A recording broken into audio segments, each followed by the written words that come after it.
ರಾಮದೂತರು ಲಂಕೆಗೆ ತೆರಳಿ ಪರಿಪರಿಯಾಗಿ ತಿಳಿ ಹೇಳಿದರೂ ಅವರ ಯಾವ ಒಪ್ಪಂದವನ್ನು ಒಪ್ಪಿಕೊಳ್ಳದ ರಾವಣನು ನನ್ನೊಡನೆ ಯುದ್ಧ ಮಾಡಿ ಸೀತೆಯನ್ನು ಬಿಡಿಸಿಕೊಂಡು ಹೋಗಲು ಹೇಳಿ ಆ ನಿಮ್ಮ ಶ್ರೀರಾಮನಿಗೆ ಎಂದು ರಾಮದೂತರಿಗೆ ಹೇಳಿ ಕಳಿಸುತ್ತಾನೆ.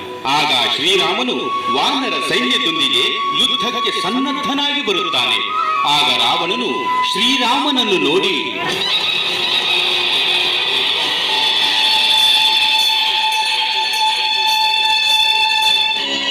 ಓಹೋ, ನೀನೆಯೋ ಶ್ರೀರಾಮ? ಹೊಸುಳೆಯಂತೆ ಕಾಣುವ ನೀನು ನಾನು ಕಳಿಸಿದ ಅತಿರಥ ಮಹಾರಥರನ್ನೆಲ್ಲ ಸಂಹರಿಸಿದಿವಿ ಎಂದರೆ ನೀನು ಪರಾಕ್ರಮಿಯೇ ಸರಿ. ಆದರೆ ಈ ದಶಕಂಠ ರಾವಣನನ್ನು ಸಂಹರಿಸುವುದು ಅಷ್ಟು ಸುಲಭವಲ್ಲ. ಸುಮ್ಮನೆ ನನ್ನೊಡನೆ ಹೋರಾಡುವ ಸಾಹಸ ಮಾಡಬೇಡ, ಹೊರಡು ಇಲ್ಲಿಂದ. ರಾವಣ, ರಣರಂಗಕ್ಕೆ ಹೋರಾಡಲು ಬಂದ ಕ್ಷತ್ರಿಯ ಬೆನ್ನು ತೋರಿಸಿ ಓಡಿ ಹೋಗುವುದಿಲ್ಲ. ನಿನ್ನೊಡನೆ ಯುದ್ಧ ಮಾಡಲು ಸಿದ್ಧನಾಗಿಯೇ ಬಂದಿದ್ದೇನೆ. ಆ ಪೂರ್ವ ಅಂತಿಮವಾಗಿ ನಿನಗೆ ಹೇಳುತ್ತಿದ್ದೇನೆ, ನನ್ನ ಸತಿ ಸೀತೆಯನ್ನು ನನ್ನೊಡನೆ ಕಳಿಸಿಕೊಡು. ಸಾಧ್ಯವಿಲ್ಲ. ನಿನಗೆ ಬಲವಿದ್ದರೆ ನನ್ನೊಡನೆ ಹೋರಾಡಿ ಗೆದ್ದು ನಿನ್ನ ಸತಿಯನ್ನು ಬಿಡಿಸಿಕೊಂಡು ಹೋಗು. ಸರಿ, ಹಾಗಾದರೆ ನೋಡು ನನ್ನ ಬಾಣದ ರುಚಿಯನ್ನು.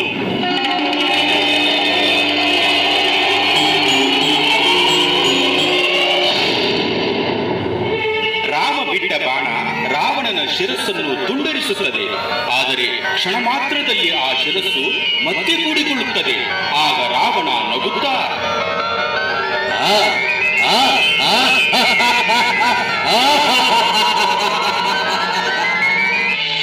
ನೋಡಿದೆಯಾ ಶ್ರೀರಾಮ ಈ ಲಂಕಾಧೀಶ ರಾವಣನ ಸಾಮರ್ಥ್ಯವನ್ನು? ಮುಂದುವರಿಸು ನಿನ್ನ ಶರಪ್ರಯೋಗದ ಉಚ್ಚಾಟವನ್ನು. ರಾವಣ, ಅಹಂಕಾರದಿಂದ ಅಪ್ಪರಿಸಿ ನಗಬೇಡ. ಈಗ ಎದುರಿಸು ನಾನು ಬಿಡುವ ಈ ಬಾಣವನ್ನು.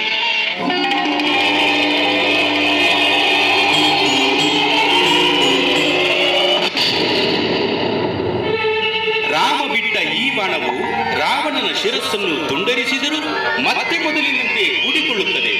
ಆಗ ರಾವಣನ ಸಹೋದರ ವಿಭೀಷಣನು, ಪ್ರಭು ರಾಮಚಂದ್ರ, ರಾವಣನ ಶಿರಸ್ಸನ್ನು ಎಷ್ಟು ಬಾರಿ ಕತ್ತರಿಸಿದರೂ ಪ್ರಯೋಜನವಿಲ್ಲ.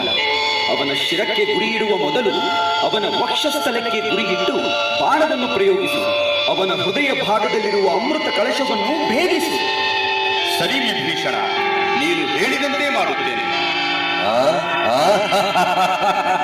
ಏಕೆ ಶ್ರೀರಾಮ ಸುಮ್ಮನಾದೆ? ಬಿಡು ನಿನ್ನ ಬಾಣಗಳನ್ನು ಈ ದಶಕಂಠನ ಮೇಲೆ. ಬಿಡುತ್ತೇನೆ ರಾವಣ, ಬಿಡುತ್ತೇನೆ. ಅನವರತ ಸತ್ಕರ್ಮಗಳ ನಡೆಸಿ ಸದ್ಧರ್ಮದಲ್ಲಿ ನಾನು ನಡೆದಿದ್ದರೆ, ಪಿತೃವಾಕ್ಯ ಪರಿಪಾಲನೆಯಲ್ಲಿ ನಾನು ನಿಸ್ವಾರ್ಥದಿಂದ ನಡೆದಿದ್ದರೆ, ಮುನಿಗಳ ಯಜ್ಞ ಕಾರ್ಯಗಳನ್ನು ರಕ್ಷಿಸಿದ್ದರೆ, ಕಾಯ ವಾಚ ಮನಸ ಏಕಪತ್ನಿ ವ್ರತಸ್ಥನಾಗಿದ್ದರೆ, ಈ ಬ್ರಹ್ಮಶರದಿಂದ ದುಷ್ಟ ಸಂಹಾರವಾಗಿ ಲೋಕ ಕಲ್ಯಾಣವಾಗಲಿ, ಲೋಕ ಕಲ್ಯಾಣವಾಗಲಿ.